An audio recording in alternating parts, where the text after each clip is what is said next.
Bom dia, boa quarta-feira. Eu ia falar boa semana, mas boa semana também.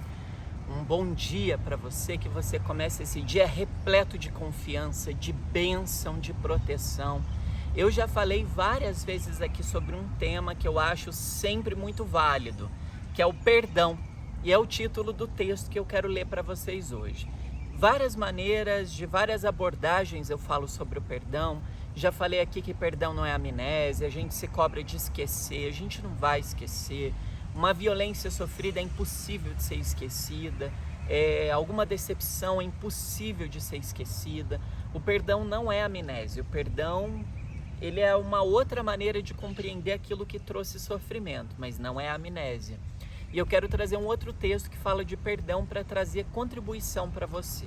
Então acho que todos nós temos que batalhar uma vida inteira para aprender a perdoar aqueles que nos fazem mal, mas também batalhar uma vida inteira para que as pessoas nos perdoem por situações que talvez a gente proporcione para elas que não sejam agradáveis. Então sempre tem os dois lados, aqueles que eu machuco e aqueles que me machucam. Então nós temos que ter sempre muito cuidado para falar sobre o perdão, para não nos tornarmos pessoas intransigentes, que apenas culpam as pessoas, que esperam o perdão das outras pessoas, aliás, que esperam, que as pessoas nos peçam perdão, e esquecer que também a gente precisa aprender a pedir desculpas, que a gente também precisa ter humildade, botar a sandalinha da humildade no pé e falar, poxa vida, eu errei, eu fui indelicado, eu fui áspero, eu fui intransigente, eu fui duro, eu fui agressivo, enfim, a gente sempre tem que melhorar muito na vida. Se a gente olhar lá para trás, desde que a gente nasceu, desde que a gente era criança, desde que a gente era mais jovem, a gente pode ter deixado muita gente para trás machucada com as nossas atitudes, não é? Então a gente precisa sempre pensar. O perdão é um assunto que sempre tem que estar em pauta, sempre tem que estar em cima da mesa aqui, dentro do coração, para a gente poder organizar isso. Então o texto diz assim: perdão.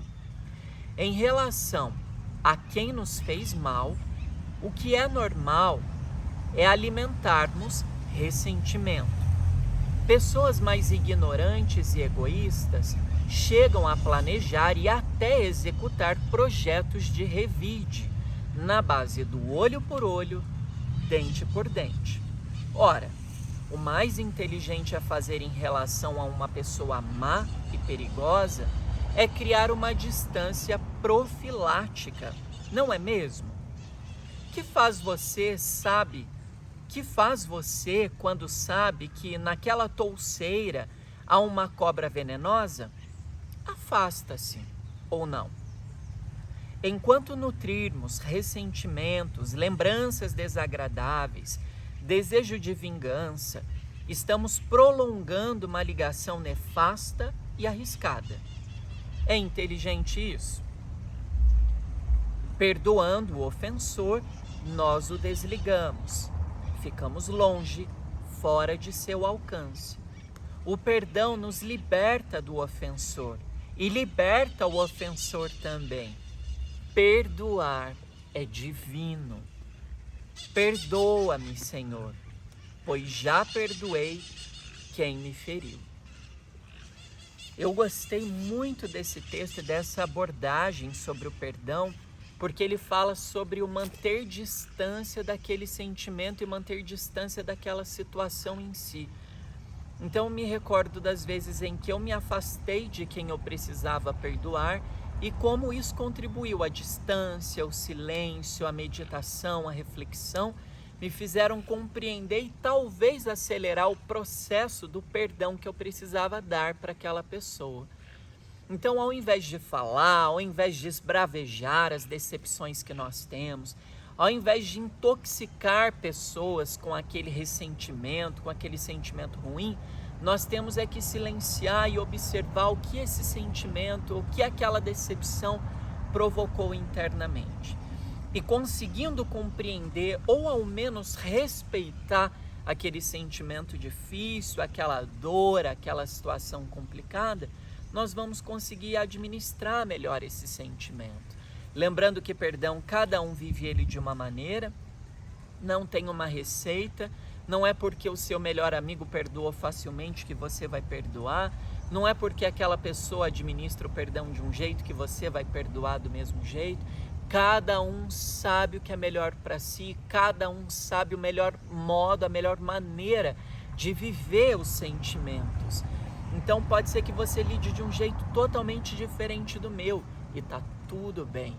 Tudo é normal, tudo faz parte do processo de cada um. Teu processo é único, o meu processo é único. Então nós sofremos porque nos cobramos de sentir com a mesma rapidez, com a mesma agilidade que o outro sente. Só que a gente não teve a vivência, a gente não teve a formação, a gente não teve a educação que o outro teve e não tem os sentimentos que o outro tem. Por isso a gente acaba sofrendo, porque a gente quer ter o comportamento das outras pessoas e nós não temos. Nós não somos o outro, você é você. Por mais que você fale, poxa, eu gosto tanto daquela pessoa, eu gosto tanto do Frei Di, queria ser como ele é, queria ter espiritualidade, queria ter a calma, queria ter o jeito dele. Não vai ter, você nunca vai ter o meu jeito, eu nunca vou ter o teu jeito, porque nós somos seres únicos. Esse sou eu. A forma não é bem a palavra, mas o molde com que eu fui feito, esse molde é único, ninguém vai se encaixar nesse molde. E o molde com que você foi feito pelo Criador, ele também é irrepetível, somos seres irrepetíveis. Então o perdão tem que ser administrado de uma maneira muito serena e individual. Eu desejo que você dê tempo para esse sentimento e trabalhe ele de uma maneira saudável, sem autotortura e sem também querer torturar o outro. Paz, serenidade e muita paciência para aquilo que a gente não consegue lidar com facilidade. Compartilhe esse vídeo com alguém que você gosta, manda para alguém que você acha que vai ser legal, que vai fazer sentido, e eu espero que para você que está aqui já faça sentido. Um beijo no teu coração, até sexta-feira.